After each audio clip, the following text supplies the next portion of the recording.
Seguimos platicando esta noche sobre los resultados de la novena Cumbre de las Américas. Hablamos en la primera parte de una perspectiva más internacional y un análisis desde los Estados Unidos con Maureen Meyer, vicepresidenta de WOLA.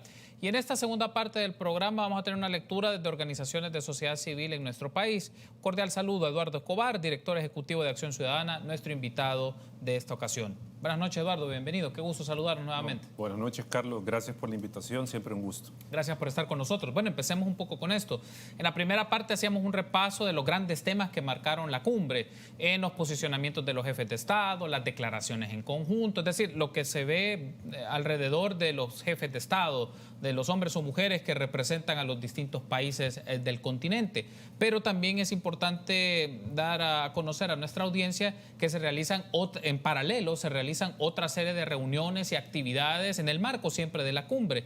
Y uno de los espacios es de sociedad civil. Entonces, que fue parte, entiendo, de tu participación en esta actividad. Solo para iniciar con esto es, ¿qué implica el trabajo de sociedad civil en este tipo de cumbre? Es decir, ¿a qué se dedican? ¿Cuáles son como los temas principales que abordan en este periodo que entiendo que fue pues toda la semana pasada? Sí.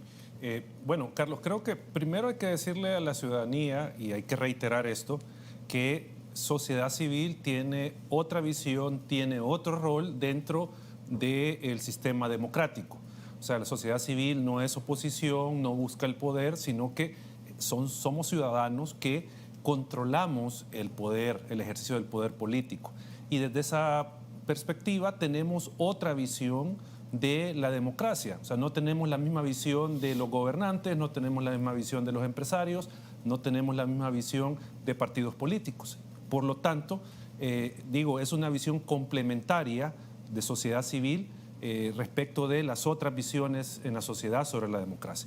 En ese sentido, la OEA organizó esta cumbre y, como tú bien lo dices, se tuvo un trabajo previo, porque hay que decirlo, trabajo previo de sociedad civil. Desde hace meses, las organizaciones que voluntariamente se inscribieron para participar en el foro de sociedad civil de la Cumbre de las Américas, venimos trabajando en 5 grandes temas y de hecho la representante de WOLA los decía. Uno era gobernabilidad democrática, otro era cambio climático, el otro era el tema de transformación digital. No me acuerdo los otros dos, se me han escapado. Pero eran 5 mesas temáticas donde las organizaciones podían trabajar aportando sus ideas a un documento que se iba a entregar a los jefes de Estado.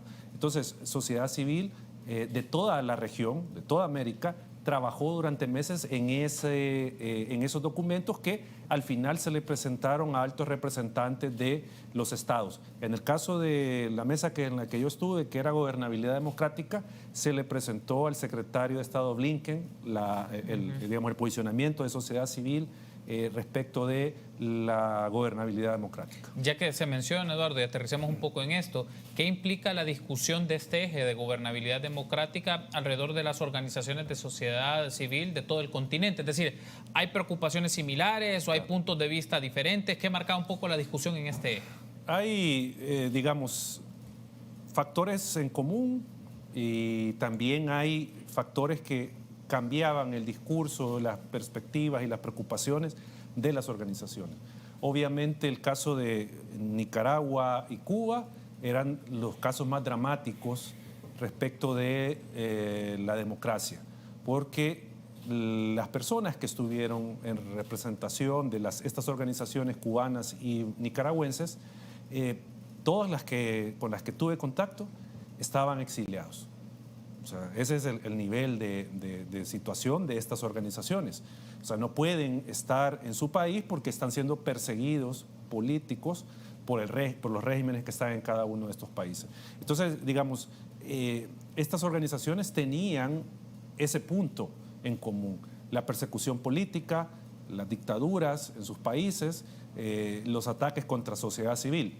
El resto de organizaciones y de países, teníamos algunos aspectos por ejemplo, en el caso salvadoreño, que estamos cerca de llegar a esos niveles de Nicaragua, de persecución contra sociedad civil. Nosotros lo expusimos. También hay preocupaciones en común: corrupción, un tanto los desplazamientos forzados, un poco la migración.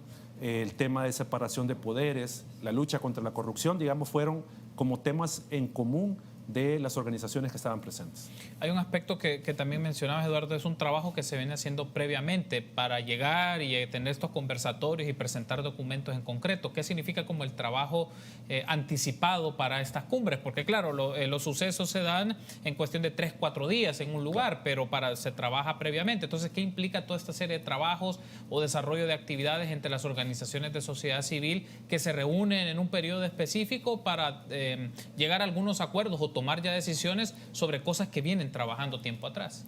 Yo creo que en este trabajo de sociedad civil solo refuerza la idea con la que comenzaba mi intervención, que la sociedad civil, las organizaciones, tienen una visión no totalmente diferente, pero una perspectiva diferente de cómo debe de funcionar la democracia y en función de eso ejercen su rol de contralores, de generar propuestas, por ejemplo. Entonces, en esa medida, el documento final y la declaración que se hizo, porque no es que todo el documento se leyó, porque era un documento con varias páginas, era un poco más denso, pero la declaración creo que resume la posición de sociedad civil. Ponerle atención y que los estados tomen medidas aplicando la Carta Democrática contra regímenes autoritarios. Que no se deje pasar eso en la región, porque ese fue, digamos, un punto y como te digo, choca un poco y golpea ver la situación de nicaragüenses y pensar que nosotros estamos por momentos coqueteando con eso, de llegar hasta esos puntos. Entonces, digamos, hubo esa visión de sociedad civil de que se debe de poner un alto a estos, a que sigan cayendo estados en autoritarismo. Defensa de sociedad civil, porque ese fue otro punto importante, defensa de sociedad civil, no criminalizar el financiamiento de sociedad civil por el rol que juega, porque lo que pasa en nuestras regiones, particularmente en Centroamérica, es que se tergiversa, se desinforma sobre el rol de sociedad civil. Y eso, en eso son especialistas los gobiernos, y no solo estoy hablando de este gobierno, porque por ejemplo, Acción Ciudadana en anteriores gobiernos también fue señalado de estar contra el gobierno, de estar confabulado para afectar la gestión gubernamental. O sea, y otras organizaciones que pueden tener más, son más longevas, tienen también señalamientos de diferentes gobiernos, de diferente tipo, de estar confabulados contra los gobiernos. Entonces, yo creo que el punto, Carlos, para concluir esta idea es que esa sociedad civil comparte visiones problemáticas que les afectan. Eduardo, un aspecto acá, y tú lo mencionabas recién, es, por ejemplo, el rol de diferentes organizaciones de sociedad civil que posicionan temas en la agenda de sus distintos países. Podrán darse apreciaciones o comentarios de personas que pueden decir, bueno, pero ¿quiénes son las organizaciones de sociedad civil que asisten a estos foros? Porque podrán decir, bueno, quienes van son estrictamente organizaciones que tienen financiamiento o patrocinio por la cooperación estadounidense o no necesariamente. Hay organizaciones de distintos signos o lecturas, si querés llamarlo así, ideológico-políticos o que trabajan en diversos temas y no necesariamente organizaciones que pueden recibir algún tipo de financiamiento en cooperación desde el gobierno de los Estados Unidos. Sí, no era, digamos, un requisito tener financiamiento exclusivamente de alguna agencia de cooperación estadounidense. O sea, digamos, la inscripción para trabajar en las mesas, porque esa era como la primera etapa. Inscribirse para trabajar en mesas y luego solicitar la inscripción para el evento, para estar en el evento. Entonces no era requisito. No sé si ya a la hora de evaluar las postulaciones pesaban otros elementos, pero digo, en principio no eran requisitos tener financiamiento de alguna agencia estadounidense de cooperación. O sea, no era ese requisito. Y como digo, cualquiera podía inscribirse para participar en el foro. Bien, Eduardo, otro asunto aquí que es interesante ponerlo en discusión, porque mencionabas un documento que es de conocimiento del secretario de Estado del gobierno de los Estados Unidos, Anthony Blinken, pero ¿qué se espera? Digamos, como organizaciones de sociedad civil que ejercen contraloría a los gobiernos o le hacen vigilancia, si lo queremos llamar de esta manera, de sus actividades o rendición de cuentas. ¿Qué expectativa tienen que ese gobierno, que la administración de los Estados Unidos escuche, considere y también materialice lo que ustedes le proponen como sociedad civil a nivel del continente en estos temas que generan preocupación, como el caso de gobernabilidad democrática? Carlos, creo que hay que decir algo. El documento, si bien se le entregó y se le hizo la exposición al secretario de Estado de Estados Unidos, no era exclusivamente para él. Ya. O sea, habían otros representantes, si no mal recuerdo era de Panamá, creo que era la canciller, no me recuerdo, y no me recuerdo la otra persona que estaba ahí. O sea, estos documentos se les va a hacer llegar a todos los jefes de Estado. Ya. O sea, no era solo para el secretario Blinken. Lo que uno espera en general en esa medida, y ya la invitada lo decía, la invitada anterior, es que no se quede solo en papel. O sea, eso es lo que esperamos como organizaciones, que los estados tomen medidas en favor del combate a la corrupción, del fortalecimiento de la democracia. O sea, todo eso es lo que se espera. Ahora, sociedad civil, pues obviamente va a tener ese rol de constatar el cumplimiento de estos compromisos a los que llegaron los estados. O sea, porque probablemente mucho de lo que sociedad civil señaló no va a ser retomado, no va a ser un compromiso de los estados, ¿ya? Pero sociedad civil sí está encargada de monitorear que los estados cumplan, al menos con lo mínimo, respecto de estos temas que decía que son importantes para la región. En los foros que se realizaron, Eduardo, permitieron interactuar, me refiero en el sentido de interactuar, de exponer ciertos puntos, construir ciertas redes, pero también interactuar con instancias gubernamentales, porque claro, como sabemos, hay expresiones de sociedad civil, le imagino que habrán expresiones también de otro sector más de carácter económico, pero también están las jefaturas de Estado o sus delegaciones como países. ¿Se dieron el espacio, las condiciones también para interactuar? Me refiero entre figuras de sociedad civil con instancias de gobierno, ya sea en conversatorios o en espacio así, para también propiciar un diálogo o por lo menos escucharse sobre estas preocupaciones a nivel continental. Sí, es que hay, digamos, hay eventos oficiales del Foro de Sociedad Civil en la cumbre. Sí. Y hay, como tú lo decías, eventos paralelos que eran organizados, por ejemplo, por IRI, por NDI, o sea, eran otros foros. Por ejemplo, Claudia Ortiz, la diputada de Vamos, participó en un foro donde creo que estuvo el secretario Blinken, no me recuerdo quién es que estuvo, pero ese era un foro diferente, o sea, donde estuvieron diputados, representantes de los cuerpos legislativos de los países, estuvieron ahí. También había un encuentro de empresarios.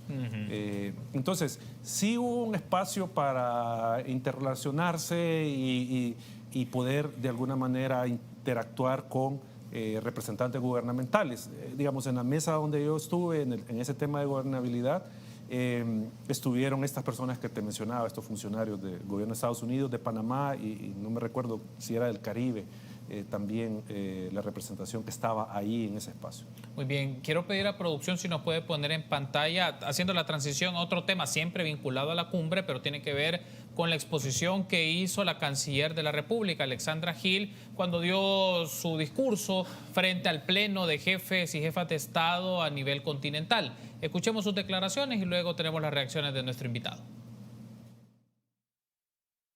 Transformar un país que fue recibido en deplorable decadencia política, económica y social ha requerido de un inmenso liderazgo, tenacidad y de medidas drásticas.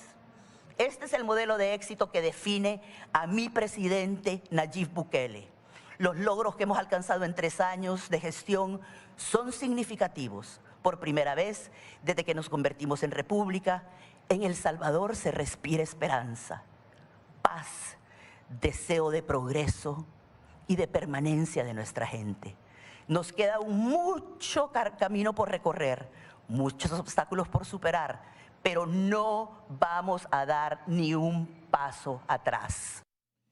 Bien, parte de las declaraciones. Eduardo, no sé si dio algún espacio dentro de las organizaciones o quienes estaban en la cumbre y llevándole seguimiento a la misma, este discurso y estas declaraciones de la canciller, sobre todo por el extracto que tomábamos, pero el discurso fue aproximadamente de 15 minutos, pero lo que se menciona es que en El Salvador se respira paz, que esperanza. El tema es cómo se contrasta esas declaraciones con lo que ocurre en el país, pero también cómo nos están observando o cómo nos están analizando a nivel regional. Esas declaraciones se dieron ya en la propia cumbre de presidentes, que comenzó el miércoles con la inauguración. Y el miércoles a mediodía terminó el foro de sociedad civil. O sea, eso ya no tuvimos acceso como sociedad civil a esa parte del evento, que ya era de presidentes y todo esto.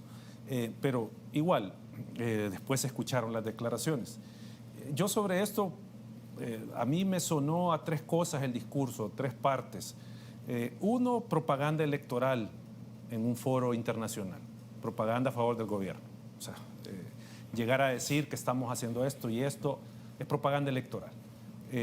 Dos, no sé de qué país habló la canciller. Yo no sé de qué país habló, porque están diciendo que construye Estado de Derecho violando la Constitución, destituyendo a la Sala de lo Constitucional, estableciendo régimen de excepción de forma inconstitucional. No sé de cuál Estado de Derecho habla la canciller. O sea, yo no sé de cuál Estado de Derecho habla. Y tercero, que yo creo que como país no necesitamos eso, es mostrar una actitud desafiante con la comunidad internacional. Eso son los tres elementos del discurso, o sea, y desafiante con la comunidad internacional, sabiendo que El Salvador es signatario de muchos tratados internacionales en materia de derechos humanos, en materia de democracia, y que por lo tanto el Estado está obligado a cumplirlos. Entonces, que la comunidad internacional señale que El Salvador está incumpliendo, que está violando derechos humanos, no es antojadizo. Hay un compromiso del Estado salvadoreño con los derechos fundamentales que no está cumpliendo. Entonces, por eso la comunidad internacional se intromete. Y no, o sea, perdón, no es que se intrometa, sino que opina, porque que una violación a derechos fundamentales le compete a toda la comunidad internacional. Tenemos que hacer una pausa, Eduardo, pero al regresar hablemos un poco sobre eso, porque parte del discurso de la canciller, pero también tiene sintonía con lo que el presidente de la República ha mencionado en otros foros, es hacer cuestionamientos alrededor de estos espacios multilaterales o de estos foros o de estos organismos intergubernamentales, su utilidad para los tiempos actuales. Veamos un poco qué tanto marca es un discurso o retrata una realidad también de las expresiones organizadas a nivel de estos foros, o también marca un poco una manera de diluir responsabilidades de los gobiernos o de las acciones de los gobiernos en función de principios democráticos y en respuesta a las cartas democráticas e interamericanas. Bueno, sobre eso vamos a hablar tras la pausa. Usted puede interactuar con nosotros. ¿Cómo lo puede hacer? Bueno, en las plataformas digitales que en este momento usted ve en pantalla.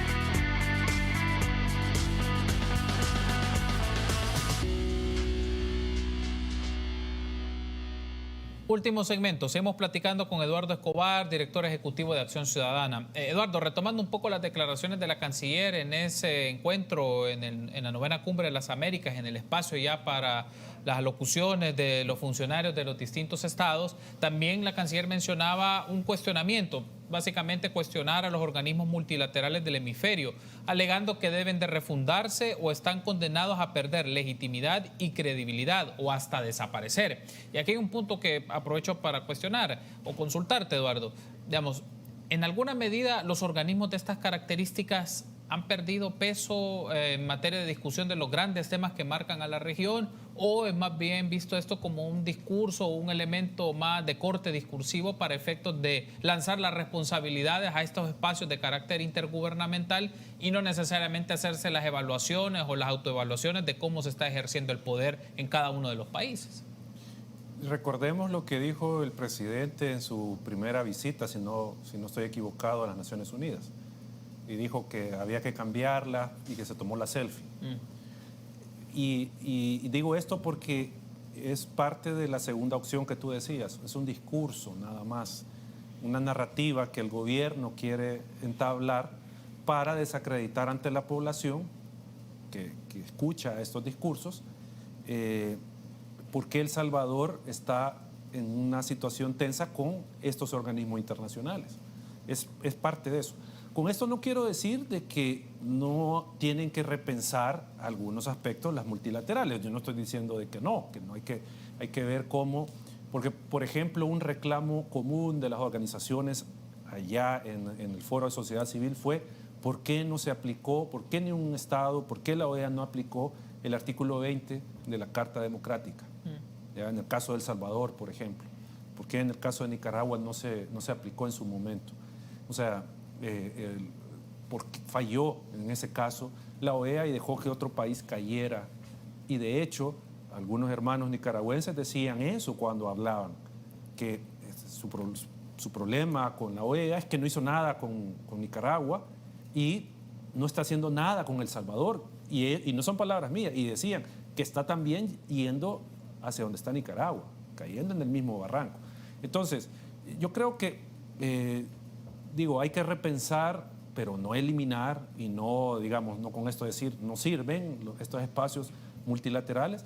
Hay que pensar, digamos, cómo tienen mayor impacto en la vida de la gente, sin duda, pero al gobierno de El Salvador yo no le creo ese discurso, porque es simplemente propaganda, simplemente es una narrativa, como tú bien lo señalas, para quitarse responsabilidades y decir, no, es que nosotros no atendemos a estos organismos porque están en contra del pueblo salvadoreño. Y esa es la narrativa de ellos. Eduardo, un aspecto acá es, y has planteado un punto que creo que es interesante ampliar un poco más la discusión, es también que tanto a nivel de expresiones de sociedad civil, que hay de distintos tipos en diferentes áreas, unas más de carácter urbano, otras más de carácter rural, unos con temas de transparencia, otros con temas de finanzas públicas, en fin, son bastante amplias, pero un punto que me llama la atención es también hay alguna manera de configurar expectativas hacia la red, por ejemplo, interamericana, me refiero hacia la OEA, expectativas de un organismo que en momentos o situaciones críticas de distintos países solo han sido pronunciamientos, pero no ha pasado a más. Entonces, ¿qué tanto también la sociedad civil tiene una perspectiva crítica o constructiva respecto a las condiciones de la OEA y si es una instancia que lo puede ofrecer o implica replantearse algunas cosas de su diseño y de su capacidad también de acción? Es que aquí hay un tema, Carlos. Todavía nuestros estados tienen ese planteamiento arcaico de la soberanía nacional. Ese es el discurso, esa es la defensa que hacen los estados. La soberanía nacional. Que no se metan con nosotros porque somos soberanos. Pero hay que decirle y hay que recordarles y hay que decirle a nuestros amigos que nos están viendo por televisión que ese discurso desde los 50 ya no tiene sentido, el de las soberanías nacionales, porque ahora lo que rige las relaciones internacionales son los derechos humanos, no son las soberanías nacionales, porque en nombre de las soberanías nacionales se han hecho barbaries contra la gente, ¿ya? Entonces, el punto acá es que los estados todavía mantienen ese discurso de la soberanía nacional y por lo tanto eso vuelve inoperante en muchas ocasiones el funcionamiento de estos organismos multilaterales, como por ejemplo la OEA, para, digamos, tomar medidas respecto de alguna alteración grave a la democracia en un país miembro. Pero diferente es, por ejemplo, la Corte Interamericana de Derechos Humanos, ¿ya? Que ahí no le importa la soberanía de los pueblos, ¿ya? O sea, no es un criterio a partir del cual va a actuar o no, sino que va a partir de los derechos fundamentales, si hay una violación o no. Y ahí el tema de soberanía sale sobrando. Pero, como digo, a nivel político, ya sí está ese tema de que todavía los estados ponen ese planteamiento arcaico, y yo lo quiero llamar arcaico, poner la soberanía y decir, yo soy soberano, no se pueden meter en mi país, yo puedo violar los derechos fundamentales y aquí nadie se puede meter, porque eso está haciendo el gobierno de El Salvador, eso está haciendo, está violando los derechos fundamentales, y no estoy hablando de los pandilleros, estoy hablando de mucha gente que está siendo, digamos, agraviada por el gobierno, y lo que dice el gobierno es, somos soberanos, respétenos, y eso es lo que dijo la canciller, pero están entendiendo mal ese concepto de la soberanía de un Estado. Eduardo, otras dos frases que voy a mencionar de estas declaraciones o el discurso que brindó la canciller en el seno de esta cumbre de las Américas son las siguientes, cito textual: en 3 años hemos avanzado más que los 30 años anteriores. Y la siguiente, nuestro gobierno impulsa una democracia efectiva. ¿Cómo se contrasta estas declaraciones respecto a las condiciones, digamos, situaciones materiales que pueden ser verificadas y que pueden ser observadas a nivel de indagación y de investigación? Yo creo que si vamos como tú dices, a los hechos, a todo, Yo creo que la situación económica, y las encuestas lo dicen, de la mayoría de la población no ha cambiado, ¿ya? O sea, si tú lees las encuestas, un 20-30% te dice que sigue igual su situación económica. Un 20-30% te dice que ha mejorado, y un 30-40% te dice ha empeorado. O sea, ahí están las encuestas, ¿ya? Entonces, digo, ¿a qué se refiere la canciller con que ha mejorado la calidad de vida de la gente? O sea, digo, habría que ver. Alguien me va a decir el tema de las pandillas, que las ha sacado de circulación, que nos protegió en la pandemia. O sea, pero te digo, hablando de condiciones estructurales, de cambios estructurales en las condiciones de vida de la población, yo al menos no identifico ninguno. Ese es un punto.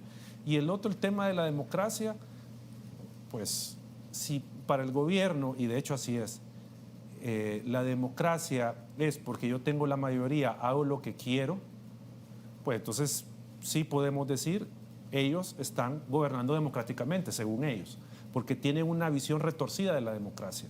Para ellos solo existe la legitimidad de origen, es decir, yo tengo los votos ciudadanos y por lo tanto yo puedo hacer lo que sea. Y ahí están obviando la legitimidad de ejercicio, es decir, que yo, aunque tenga los votos ciudadanos, no puedo hacer lo que quiera con los derechos de la gente. No lo puedo hacer. No puedo hacer lo que quiera con la democracia, aunque yo tenga la legitimidad de origen de que me votó la gente. Y eso es lo que no entienden. Bueno, sí lo entienden, sí lo saben. Lo que pasa es que no les importa. Eso es lo que hace el gobierno. Eso es lo que hace Nuevas Ideas en la Asamblea Legislativa. Arroparse de esta legitimidad democrática de origen y gobernar autoritariamente, porque eso es lo que está pasando. No están gobernando democráticamente, están gobernando autoritariamente. Y le hacen creer a la gente que porque están siendo beneficiados es democracia. O sea, perdónenme, pero democracia no es eso. Eso no es democracia. Eduardo, uno de los temas que también había estado en el congelador, o por lo menos en paréntesis de las decisiones legislativas, era el proyecto de ley de agentes extranjeros. Lo pongo a colación porque esto tiene que ver con el componente de las organizaciones de sociedad civil, fundaciones, grupos, organizaciones que podrían estar bajo esas categorías según lo que marcaba este proyecto de ley. Lo planteo de esta manera. Esto en algún momento puede ser latente, que pueda entrar nuevamente a la discusión legislativa, dependerá de los intereses, los momentos y las decisiones, pero lo pongo de esta forma. ¿Qué tanto también normativas de estas características o afines en alguna medida pueden cortar redes o pueden cortar trabajos o condiciones y actividades que organizaciones de sociedad civil vienen haciendo a lo largo del tiempo según sus áreas de influencia? No, eso acabaría con el tercer sector, que es sociedad civil, o sea, una ley de este tipo. Recordemos que planteaba la ley que está ahí en la Asamblea un impuesto del 40%, ¿ya? Las organizaciones de sociedad civil no somos de lucro, ¿ya? O sea, el financiamiento que viene es para trabajar en diferentes temas y obviamente pagar al personal de las organizaciones, pues, o sea, para eso es el financiamiento, pero es para trabajo, para la gente. O sea, porque quienes me dicen, ¿y ustedes qué hacen en favor de nosotros? Las organizaciones de sociedad civil, por ejemplo, que trabajan temas de transparencia, lo que estamos haciendo es controlando que el gobierno no use discrecionalmente los fondos, que rinda cuentas de qué está haciendo con el dinero. Para eso es que se trabaja, por ejemplo. Ya no digamos las organizaciones medioambientales o de apoyo comunitario, que sí tendrían, digamos, un impacto inmediato, visible en las condiciones de la gente si son afectadas. Y solo un punto más, Carlos, que creo que es importante decirlo. En la cumbre, todas las organizaciones que estaban ahí, o la mayoría, señalaban que nosotros, las organizaciones, no somos agentes extranjeros, porque eso es lo que le aplicaron a Nicaragua, eso es lo que están aplicando en Guatemala, y no somos agentes extranjeros. O sea, esa es otra figura, es otro concepto que se ha aplicado perversamente en nuestra región para afectar a sociedad civil. Se plantea, lo llevo en seguimiento a este tema, Eduardo, bajo el alegato, digo, porque así se mencionaba, que era una forma de hacer indagaciones a quienes financiaban a organizaciones domésticas o algunas que son externas pero que tienen sede en estos países. El tema es también un punto que marca un poco esta dinámica de la agenda de trabajo de las organizaciones de sociedad civil en función de las necesidades y demandas que ofrece el país, y otra cosa es quien te patrocina, quien te da la cooperación, porque también en alguna forma quiere respaldar tu agenda de trabajo y de investigación para comprender el país, y no es que necesariamente responda a quien te está dando el dinero, los temas de indagación o de posicionamiento que hacen las organizaciones. Claro, es que la cooperación, lo que financia las organizaciones son actividades. O sea, uno propone ciertas actividades y eso es lo que financia. ¿Ya? Si no está en la lógica del financiamiento que ellos pueden otorgar, no financia nada. ¿Ya? Y sociedad civil no es que reciba una orden del cooperante de haga esto. O sea, es una relación, digamos, voy a decirlo de esta manera, entre iguales. O sea, yo le propongo al cooperante un proyecto y el cooperante evalúa y dice, sí, lo voy a financiar porque está dentro de mi lógica de trabajo. Y así es como se hace. Ahora, esto del gobierno de que no sabe quién financia sociedad civil es más falso que Santa Claus. ¿Ya? ¿Por qué? Sociedad civil, la mayoría, al menos las que yo conozco, estamos bancarizados. Nosotros no recibimos dinero en efectivo, son transferencias que se hacen. Y los bancos nos piden convenio de cooperación, nos dice más o menos cada cuánto es que se va a recibir, cuál es el monto. Si nosotros recibimos fondos bancariamente que exceda lo que hemos declarado, se levanta una alerta y eso va a la unidad de investigación financiera. Los bancos están obligados a reportar eso. ¿Ya? Eso es uno. Dos, en nuestros estados de resultados están detallados qué proyectos, quiénes son los financistas de las organizaciones. Porque nosotros rendimos cuentas a Gobernación cada año respecto de nuestros ingresos y gastos. Entonces ahí está quiénes son los que han dado los fondos. Entonces, ahí va un segundo mecanismo de cómo saben quién financia las organizaciones. Y el tercero, nosotros emitimos un comprobante de donación al cooperante. ¿Ya? Y estos son formularios de Hacienda. Hacienda los ha dado. Entonces, eso lo reporta el cooperante a Hacienda. O sea que el cooperante X reporta a Hacienda. Claro, que donó cierta cantidad para X organización para sus proyectos. Exacto. Entonces, es falso de que estén queriendo o que quisieran aprobar la ley porque no saben de dónde viene el dinero de sociedad civil. Eso es falso. O sea, están ahí los estados financieros, están toda esa información por estas vías que yo te comento, donde pueden indagar quién es que financia, si nosotros no tenemos nada oculto. ¿Ya? Estamos por finalizar, nos quedan solo un par de minutos. Pedir la producción si nos puede poner en pantalla comentarios que han llegado a través de las redes sociales y así tenemos el comentario o la reacción final de Eduardo. El Salvador ha salido del top 10 de los países con más homicidios del mundo, algo que no se había logrado en 30 años. Me gustaría saber la opinión del señor Escobar.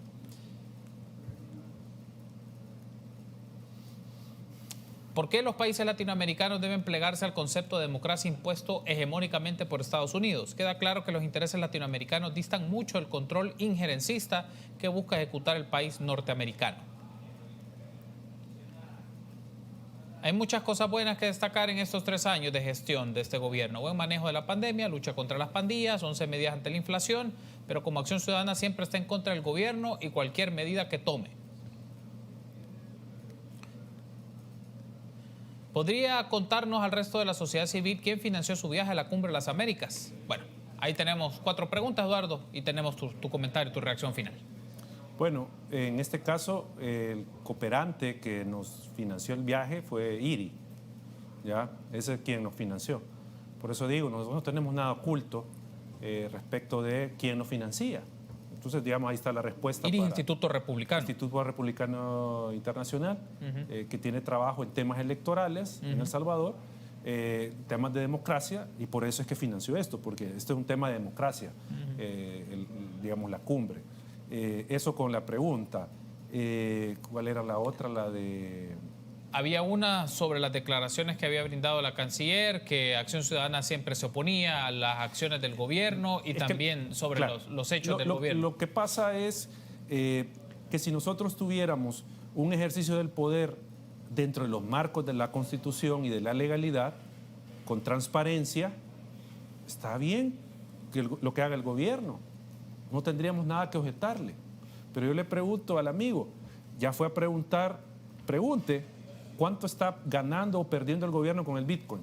Vayan a ver a cuánto está y cuánto compraron, si es que han comprado, ¿va? Porque no se sabe. Pregunten eso, ¿ya? O sea, porque es curioso que vengan a cuestionar a sociedad civil cuando a quien deberían de cuestionar es al gobierno porque tiene fondos públicos. Entonces, digo, habría que hacer también eso, preguntarle al gobierno. Y por eso es que nosotros nos oponemos, o mejor dicho, por eso es que nosotros señalamos al gobierno, porque no es transparente. Si el gobierno rindiera cuentas, informara en qué gasta el dinero, no tendríamos esos señalamientos. Así de sencillo. Eduardo, gracias por haber estado con nosotros y estar acompañándonos en la segunda parte del programa para hablar un poco de la Cumbre de las Américas, pero desde el trabajo y las reuniones que han tenido en materia de sociedad civil. Gracias, Eduardo. No, gracias y siempre a las órdenes. Un saludo a toda la audiencia. Gracias por habernos acompañado y usted también, amigo y amiga. Será hasta mañana, 8 de la noche. Se queda con El Gráfico TV. Buenas noches.